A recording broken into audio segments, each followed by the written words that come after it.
Hey everyone, posted a WhatsApp status you want to remove? Don't worry, it's super easy to delete your status. In this quick guide, I will show you how to do it step by step. Let's get started. First of all, open WhatsApp on your phone and make sure you are on the main screen.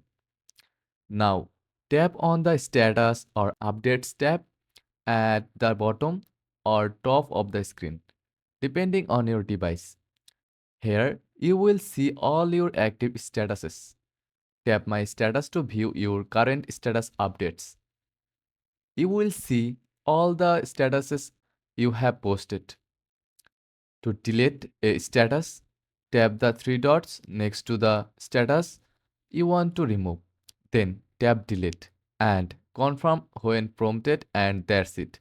The status is done. See how easy that was? Now you can quickly delete any WhatsApp status you no longer want to share.